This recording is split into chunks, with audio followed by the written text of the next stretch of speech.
Hello guys, once again welcome to my YouTube channel knowledge Adda. तो चलिए start कर लेते हैं हम लोग आज का टॉपिक। जेनेटिक्स का हम चल रहा है हम लोग का लेक्चर नंबर 9 जिसका नाम है अनुवादन, जिसे हम लोग कहते हैं ट्रांसलेशन। जेनेटिक्स के अगर और भी लेक्चर अगर आप देखना चाहते हो तो नॉलेज अड्डा के नाम से सर्च कीजिए, या फिर ये हमारा लायन बैच है, इस नाम से भी अगर आप सर्च करोगे तो सारे टॉपिक आप लोगों को यूट्यूब पर मिल जाएंगे। बिल्कुल फ्री बैच है ये हम लोग का लायन बैच, और इस बहुत सारे प्लेलिस्ट का लिंक भी मैंने नीचे डिस्क्रिप्शन बॉक्स में डाल करके रखा हुआ है, जहां पर बीएससी जूलॉजी 12th के बहुत सारे टॉपिक आप लोगों को मिल जाएंगे।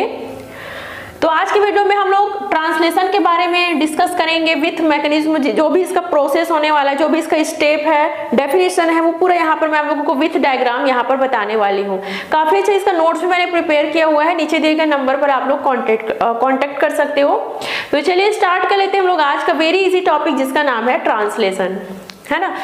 तो चलिए यहाँ पर मैं आप लोगों को डायग्राम और डेफिनेशन वगैरह बताऊंगी। एक बार आप लोग इसका स्क्रीनशॉट ले लो, फिर हम लोग अच्छे से इसको समझेंगे, है ना, अनुवादन को।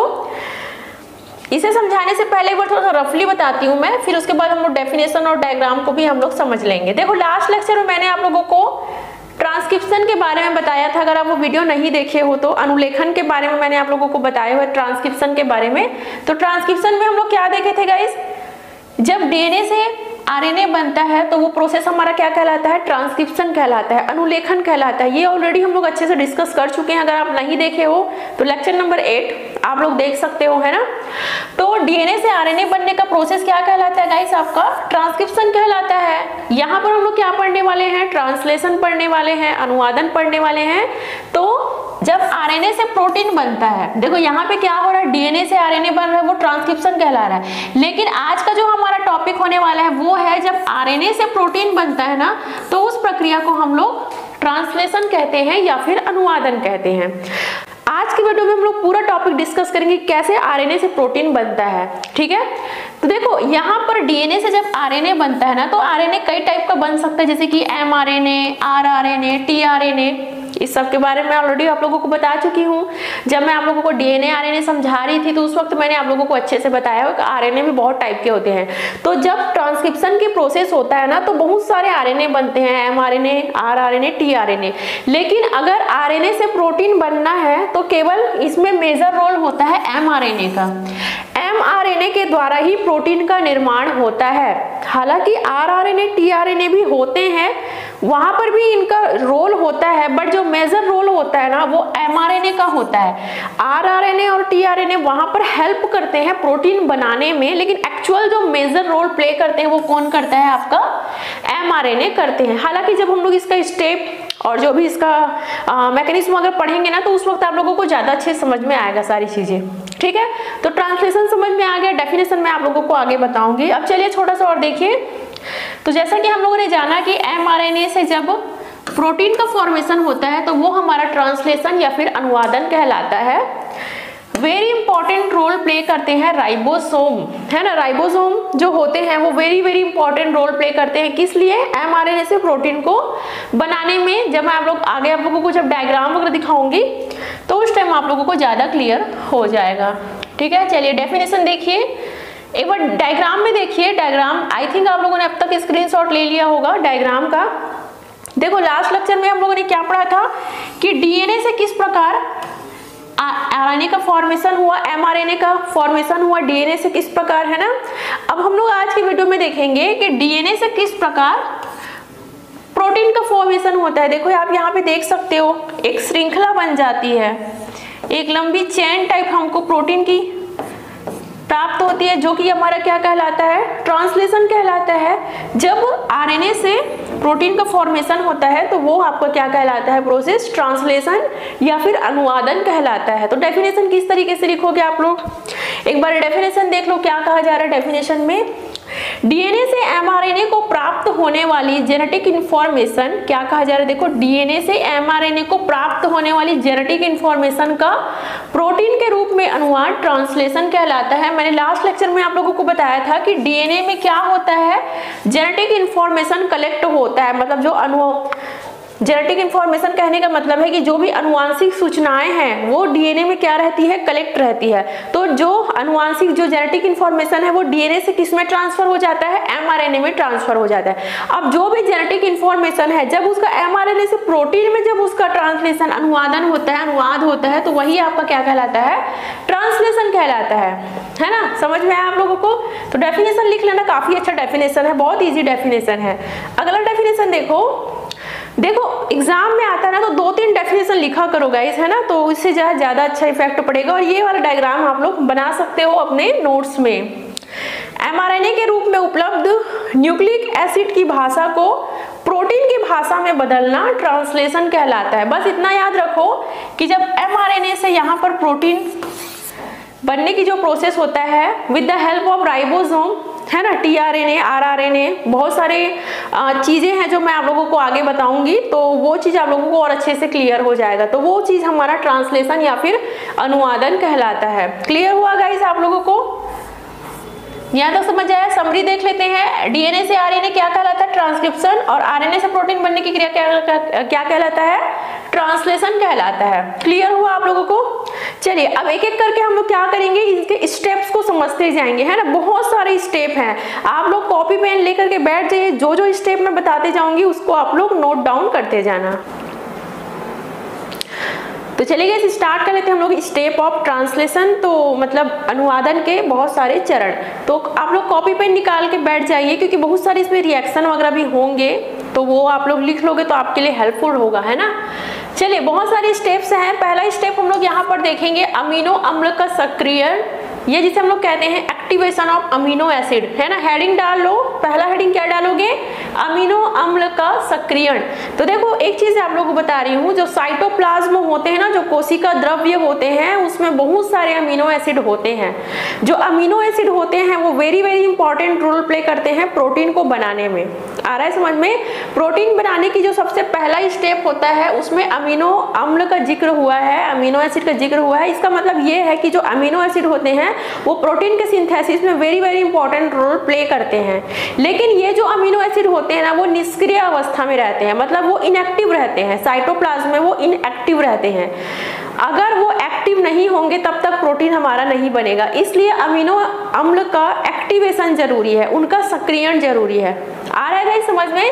तो सबसे पहला स्टेप में हमारा क्या होता है, अमीनो अम्ल जो है वो एक्टिव होते हैं, और जब तक अमीनो अम्ल एक्टिव नहीं होंगे प्रोटीन नहीं बनेगा, है ना। तो प्रोटीन के सिंथेसिस के लिए अमीनो एसिड का एक्टिवेशन बहुत ज्यादा जरूरी होता है। तो देखते हैं हम लोग अमीनो एसिड के एक्टिवेशन के लिए सबसे मेन रोल प्ले करते हैं एटीपी।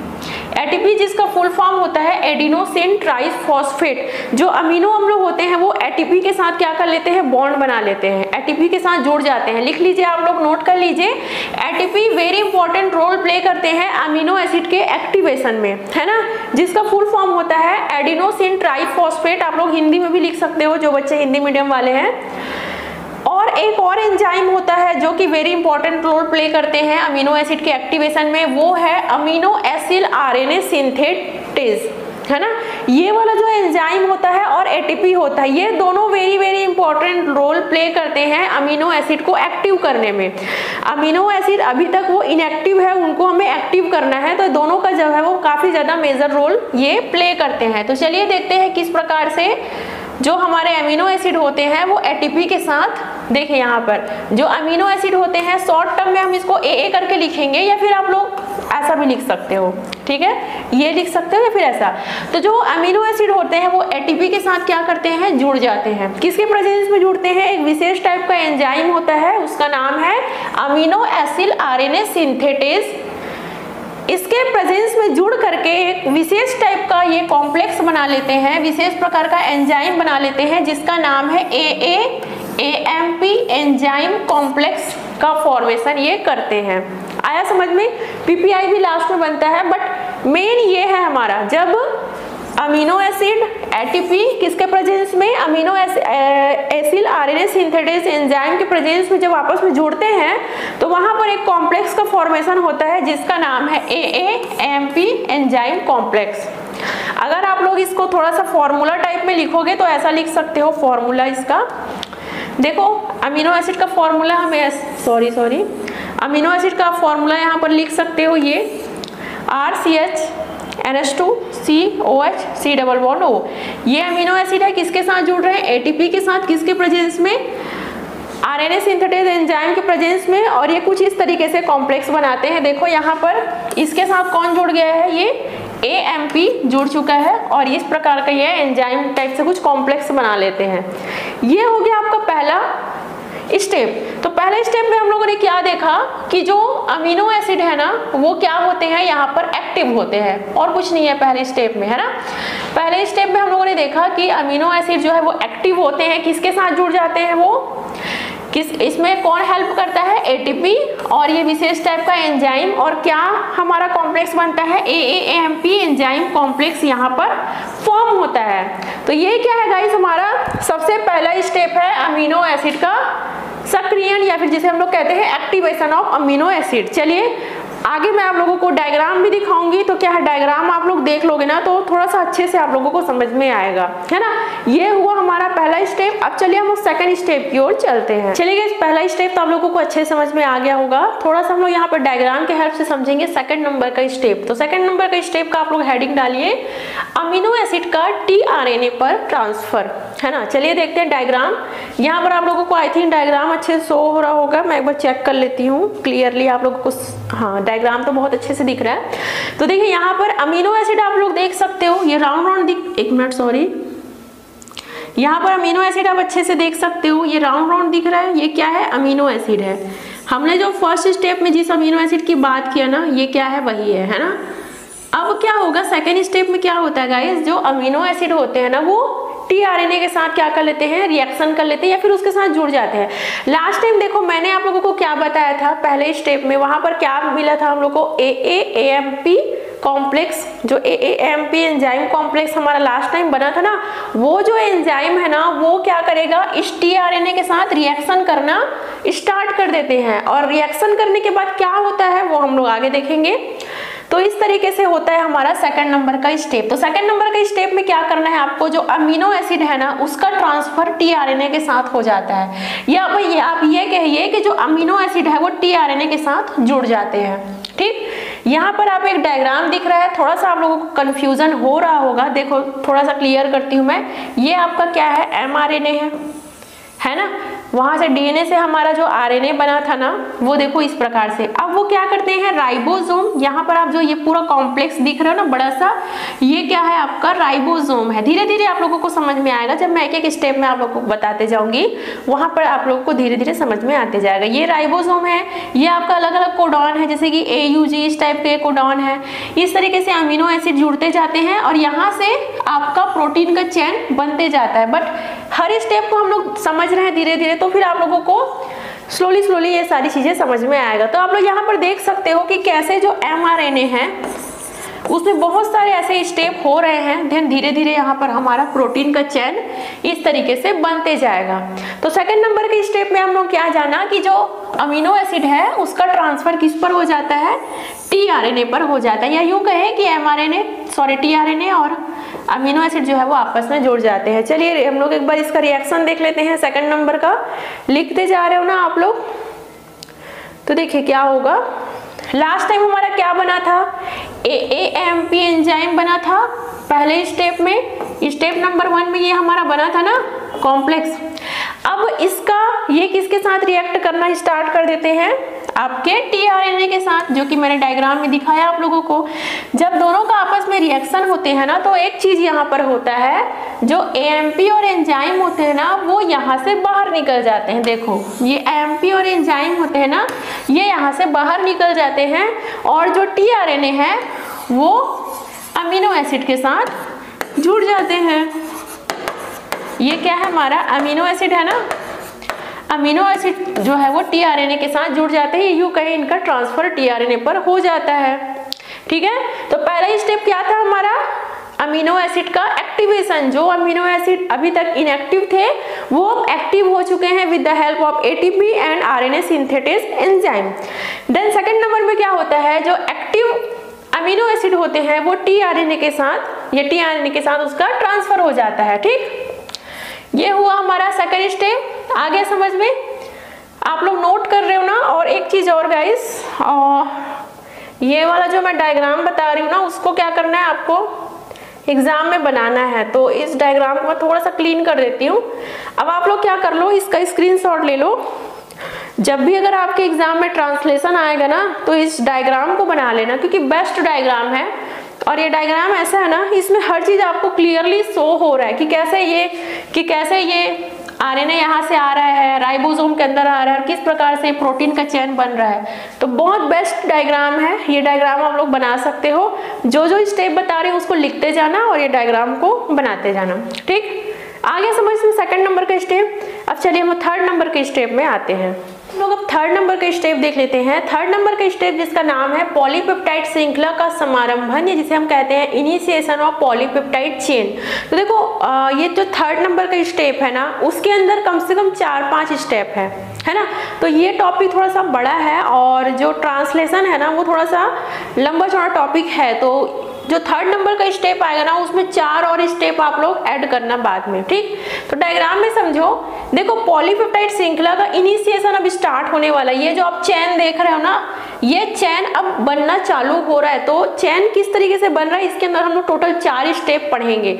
और चेन को बनने में एक मेन रोल प्ले करते हैं मिथियोनिन नाम का अमीनो एसिड, ठीक है। मिथियोनिन नाम का जो अमीनो एसिड होता है ना, वो मेजर रोल प्ले करते हैं पॉलीपेप्टाइड चेन को बनाने में। ये जो आप चेन देख रहे हो ना, इसको बनाने में जो मिथियोनिन नाम का जो अमीनो एसिड होता है वो मेजर रोल प्ले करते हैं, वेरी इंपॉर्टेंट रोल प्ले करते हैं।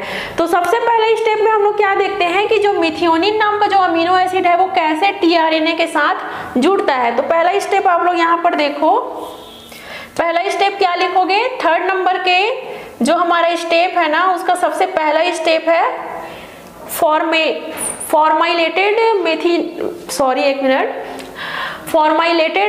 मिथियोनाइल टीआरएनए का निर्माण। तो ठीक है, तो सबसे पहले देखो क्या होगा, जो मिथियोनिन था, जो मैंने आप लोगों को बताया था मिथियोनिन, वो फॉर्मिक एसिड के साथ क्या करते हैं, रिएक्शन करते हैं। तो देखो गाइस, ये सारे रिएक्शन को आपको लिखना जरूरी है, स्क्रीनशॉट ले लो आप लोग इसका, है ना। तो सबसे पहले क्या होता है, जो मेथियोनिन होता है वो फॉर्मिक एसिड के साथ क्या कर लेते हैं, रिएक्शन करते हैं। किसके प्रेजेंस में, फॉर्मिलेज एंजाइम के साथ। एंजाइम के प्रेजेंस में इस विशेष टाइप का एंजाइम है जिसका नाम क्या है, फॉर्मिलेज एंजाइम। इस एंजाइम के प्रेजेंस में जो मिथियोनिन जो नाम का जो अमीनो एसिड है और जो फॉर्मिक एसिड है वो आपस में क्या करते हैं, रिएक्शन करते हैं। रिएक्शन करने के बाद यहाँ पे बनता है फॉर्मिलेटेड मेथियोनिन। ठीक, क्या बनता है, फॉर्मिलेटेड मेथियोनिन, जिसको शॉर्टकट में हम लोग एफ-मेट बोलेंगे। शॉर्टकट में क्या बोलेंगे, एफ-मेट करके बोलेंगे। ठीक, तो देखो यहाँ पर जो अब एफ-मेट हमारा मिला है, ये हमारा क्या है, फॉर्मिलेटेड मेथियोनिन, जिसको शॉर्टकट में मैं क्या बोलूंगी, एफ-मेट। तो जो एफ-मेट होता है वो अगेन एटीपी के साथ क्या करते हैं, रिएक्शन करते हैं। याद कीजिए हम लोग अमीनो एसिड का एक्टिवेशन पढ़े थे ना, सेम यहाँ पर वही प्रोसेस हो रहा है। जो अमीनो एसिड के एक्टिवेशन में पढ़े थे ना, सेम अगेन यहाँ पर वही प्रोसेस होगा। देखो क्या हो रहा है, जो एफ-मेट है वो एटीपी के साथ जुड़ रहे हैं with the help of RNA synthetase enzyme. क्या बन रहा है फिर हम लोग का, एफ-मेट एएमपी एंजाइम कॉम्प्लेक्स। ये एफ-मेट है और एएमपी एंजाइम कॉम्प्लेक्स यहाँ पर बन गया। अब ये जो हमारा कॉम्प्लेक्स बना हुआ है वो किसके साथ जुड़ जाते हैं, उसका स्थानांतरण किसके साथ हो जाता है, टीआरएनए के साथ। टीआरएनए के साथ उनका क्या हो जाता है, कॉम्बिनेशन हो जाता है, फिर स्थानांतरण हो जाता है, और दोनों आपस में जुड़ करके क्या बना लेते हैं, एफ-मेट टीआरएनए। और एएमपी और एंजाइम यहाँ से क्या हो जाते हैं, अलग हो जाते हैं। तो पहला स्टेप क्या देखे हम लोग, थर्ड नंबर के स्टेप में सबसे पहला स्टेप क्या होगा, फॉर्माइलेटेड मेथियोनाइल टीआरएनए का निर्माण। मतलब जो मैंने यहाँ पर आप लोगों को बताया ना कि जो मेथियोनिन नाम का जो अमीनो एसिड होता है वो वेरी इंपॉर्टेंट रोल प्ले करता है इस चेन को बनाने में। ठीक, इस चेन को बनाने में वेरी इंपॉर्टेंट रोल प्ले करते हैं मेथियोनिन अमीनो एसिड। वो क्या करते हैं, इस टीआरएनए के साथ क्या कर लेते हैं, जुड़ जाते हैं। सेम वही चीज को हम लोग इसमें देखे हैं। ठीक, ये सबसे पहला स्टेप हुआ। अब चलिए इसी में हम लोग सेकंड नंबर का स्टेप देख लेते हैं। देखो लास्ट टाइम हमारा क्या बना हुआ है, एफ-मेट टीआरएनए एफ-मेट, है ना, ये आप लोगों का बना हुआ है, याद रखना इसको। अब देखो सेकंड नंबर के स्टेप में क्या होता है गाइस, mRNA का राइबोसोम की छोटी यूनिट के साथ जुड़ जाना। क्या बोला जा रहा है, जो mRNA है वो क्या कर रहे हैं, राइबोसोम की छोटी यूनिट के साथ जुड़ रहा है। छोटी यूनिट मतलब उस यूनिट का कितना हम क्वांटिटी ले, 30s टाइप का यूनिट है, उसके साथ क्या हो रहे हैं, राइबोसोम के साथ जुड़ रहा है। कौन, mRNA। चलो डायग्राम में देखते हैं एक बार किस तरीके से जुड़ रहे हैं। यहाँ पर डायग्राम में देखो, यहाँ पर mRNA कौन सा है, ये हमारा क्या है, mRNA है। देखो ये हमारा क्या है, mRNA है। mRNA क्या कर रहे हैं, अब राइबोसोम की छोटी यूनिट के साथ जुड़ते जा रहे हैं। देखो यहाँ पर ये क्या है, हमारा राइबोसोम है। हालांकि राइबोसोम की बहुत बड़ी यूनिट है, कम से कम 70s यूनिट है, लेकिन पहले क्या करती है, जो ये mRNA होते हैं ना, वो राइबोसोम की छोटी यूनिट के साथ पहले जुड़ते हैं, है ना। Ribosome very important role play करते हैं प्रोटीन चेन को बनाने में। तो सबसे सेकंड नंबर के स्टेप में आप लोग क्या लिखोगे कि जो mRNA होते हैं वो राइबोसोम की छोटी यूनिट के साथ जुड़ते हैं। छोटी यूनिट मतलब जो 30s यूनिट है उनके साथ जुड़ जाते हैं। तो देखो सिंपल सा एक रिएक्शन लिख देना, 30s राइबोसोम प्लस mRNA क्या बन गया, 30s mRNA। ये हो गया, यहाँ तक जुड़ गया। अब जो mRNA राइबोसोम के साथ जुड़ा है उसके साथ क्या आकर के जुड़ेगा, जो हमारा fMET tRNA बना था ना, याद है पहले स्टेप में हमारा fMET tRNA बना था, वो क्या करेगा, इस 30s mRNA के साथ आकर के जुड़ जाएगा और एक कॉम्प्लेक्स बना लेगा। आया समझ में, ये हम लोग का हो जाएगा थर्ड नंबर का स्टेप, जिसमें क्या हो रहा है, जो हमारा 30s mRNA था ना, अभी जस्ट सेकंड नंबर में बना है, वो किसके साथ जुड़ जाएगा, fMET tRNA कॉम्प्लेक्स के साथ आपस में जुड़ जाएंगे। आया समझ में, ये सेकंड स्टेप में बना था, ये फर्स्ट स्टेप में बना था, इसलिए बोल रही हूँ गाइस कॉपी निकालो और लिखते जाओ, क्योंकि ये टॉपिक थोड़ा लंबा चौड़ा है और ये सब चीज को आपको आपके एग्जाम में लिखना पड़ेगा, है ना। सिर्फ थ्योरी पार्ट लिख दोगे तो फिर नंबर नहीं मिलेगा, इसलिए मैं बोल रही हूँ कि एक कॉपी पेन निकाल के रिएक्शन को लिखते जाओ, नहीं तो फिर बिल्कुल कंफ्यूज हो जाओगे इसमें। ठीक, दोनों आपस में जोड़ करके क्या बना लेते हैं, एक बड़ा सा कॉम्प्लेक्स बना लेते हैं। ठीक, बड़ा सा कॉम्प्लेक्स बना लेते हैं। चौथे नंबर में देखो क्या आएगा, फोर्थ नंबर में अब क्या होगा, जो 30s यूनिट के साथ जो हमारा fMET tRNA जुड़ा था वो अब और बड़ी यूनिट के साथ जुड़ जाएगा। और बड़ी यूनिट मतलब उसमें 50s जो राइबोसोम है वो क्या हो जाएंगे, अगेन ऐड हो जाएंगे। जो 50s राइबोसोम है बड़ी यूनिट के साथ फिर से क्या करते हैं, वो जुड़ जाते हैं। कौन, जो अभी तक हमारा जो ये वाला जो कॉम्प्लेक्स बना था ना, जो 30s mRNA fMET वाला जो कॉम्प्लेक्स बना था, वो राइबोसोम की बड़ी यूनिट के साथ जुड़ जाते हैं। और बड़ी यूनिट के साथ जुड़ करके देखो यहाँ पर 70s fMET tRNA कॉम्प्लेक्स का फॉर्मेशन ये कर लेते हैं। आया समझ में, तो जितना भी मैं यहाँ पर जो भी रिएक्शन बताई हूँ ना आप लोगों को, ये पूरा नोट डाउन कर लेना, ये पूरा आपके थर्ड नंबर की स्टेप में आता है। तो यहाँ तक हम लोग क्या समझे, यहाँ तक हम लोग क्या समझे कि किस प्रकार से चैन का इनिशिएशन हो रहा है, पॉलीपेप्टाइड श्रृंखला का समारंभन हो रहा है, स्टार्टिंग हो रहा है ना। कोडॉन, यहाँ पर आप कोडॉन देख सकते हो AUG। तो ये जो कोडॉन होते हैं, जो mRNA के जो कोडॉन होते हैं, वो अलग अलग अमीनो एसिड को क्या करते हैं, कोडित करते हैं। जैसे कि यहाँ पे जो मैंने बताया मिथियोनिन अमीनो एसिड, वो tRNA के साथ जुड़ते जाते हैं। इस प्रकार से लंबी चेन क्या होते जाती है, बनते जाती है। तो ये हमारा क्या हुआ, थर्ड नंबर का स्टेप। तो इस प्रकार से पॉलीपेप्टाइड श्रृंखला का चेन जो है वो बनते जाता है। इस चौथे नंबर का हम लोग देख लेते हैं, जिसका नाम है पॉलीपेप्टाइड श्रृंखला की लंबाई में वृद्धि, या फिर हम लोग कह सकते हैं एलोंगेशन ऑफ पॉलीपेप्टाइड चेन, है ना। अब देखो जो भी स्टेप था वो तो हम लोग थर्ड नंबर में देख चुके हैं। अब इसमें क्या होता है, इसका जो चेन है ना वो धीरे धीरे बढ़ते जाता है, उसके लंबाई में वृद्धि होते जाता है। जो अमीनो एसिड होते हैं, यहाँ पर आप देख सकते हो, जो अमीनो एसिड होते हैं वो आपस में पेप्टाइड बॉन्ड के द्वारा एक दूसरे के साथ क्या होते जाते हैं, जुड़ते जाते हैं, जुड़ते जाते हैं। और जो ये tRNA वाले जो अमीनो एसिड है ना, वो क्या करते हैं, जो mRNA के जो राइबोसोम है उनके साथ जो कोडॉन है उसके साथ जुड़ते जाते हैं। समझ रहे हो आप लोग, इधर से अमीनो एसिड tRNA के साथ जो अमीनो एसिड है वो आ रहा है, और इधर से जो mRNA का जो भी है कोडॉन वगैरह है वो आपस में इस तरीके से कनेक्ट होते जाते हैं, होते जाते हैं। समझ में आ रहा है आप लोगों को। यही क्या कहलाता है, हमारा फोर्थ स्टेप में है कि जो अमीनो एसिड का जो चेन है, जो पॉलीपेप्टाइड का जो चेन है, वो अपनी लंबाई में क्या करते जाते हैं, धीरे धीरे वृद्धि करते जाते हैं। और इस प्रकार से इनकी जो चेन की लंबाई है वो धीरे धीरे क्या होती जाती है, बढ़ती जाती है। ये आप लोग क्या करोगे, चौथे नंबर में लिखोगे। आया समझ में? चलिए हम लोग पांचवें नंबर का स्टेप जल्दी से देख लेते हैं। पांचवें नंबर का, सॉरी चौथा नहीं है, पांचवें नंबर का हम लोग स्टेप देख लेते हैं। यहाँ पर 5 नंबर का स्टेप है पॉलीपेप्टाइड श्रृंखला का समापन, या फिर हम लोग बोल सकते हैं टर्मिनेशन ऑफ पॉलीपेप्टाइड चेन। देखो चैन तो बनते जा रहा है, लेकिन एक स्टेप ऐसा आता है ना जिसमें चैन बनने की क्रिया जो है वो खत्म हो जाती है, उसको हम लोग टर्मिनेशन पॉइंट बोलते हैं। यहाँ पर जो आप mRNA देख रहे हो उसमें कुछ कोडॉन ऐसा पाया जाता है जिसको हम लोग टर्मिनेटिंग कोडॉन बोलते हैं। आ रहा है समझ में? इसके 3 सिरे पर एक टर्मिनेटिंग कोडॉन पाया जाता है। तो ये उस टाइप का कोडॉन होता है ना जिस पर जो tRNA है वो जुड़ नहीं पाता है। आ रहा है समझ में? tRNA जो है वो देखो यहाँ से जो चैन बनने की जो प्रोसेस है वो अलग होती जा रही है, मतलब जो अमीनो एसिड का जो चैन है ना वो इस तरीके से अलग हो जाता है, और जो tRNA होता है वो इस कोडॉन के साथ जो है वो नहीं जुड़ पाते हैं, mRNA के साथ नहीं जुड़ पाते हैं। यहीं पर क्या हो जाता है, पॉलीपेप्टाइड श्रृंखला का क्या हो जाता है, समापन हो जाता है। आया समझ में? है ना? तो ये हमारा क्या है, पांचवा स्टेप है। चलिए हम लोग लास्ट स्टेप और देख लेते हैं। हम लोग लास्ट नंबर का स्टेप देख लेते हैं जिसमें है स्वतंत्र पॉलीपेप्टाइड श्रृंखला का रूपांतरण, या फिर जिसको हम लोग कहते हैं modification of free polypeptide chain. मतलब अब ये जो पॉलीपेप्टाइड चेन आप लोग देख रहे हो ना गाइस, ये जो पॉलीपेप्टाइड का चेन आप लोग देख रहे हो वो अब क्या हो जाता है, यहाँ से फ्री हो जाता है। ये जो राइबोसोम है ना वहां से क्या होता है, वो बाहर निकल जाता है, और यहीं पर इसका क्या हो जाता है, जो है टर्मिनेशन भी हो जाता है। और आगे चल करके जो भी अब चैन बनेगा ना उसमें मॉडिफिकेशन होता है। हालांकि अभी जो चैन बना हुआ है पॉलीपेप्टाइड का वो भी अभी उतना ज्यादा एक्टिव नहीं रहता है, वो भी नॉर्मली रहता है, लेकिन उसमें कई टाइप के मॉडिफिकेशन होते हैं।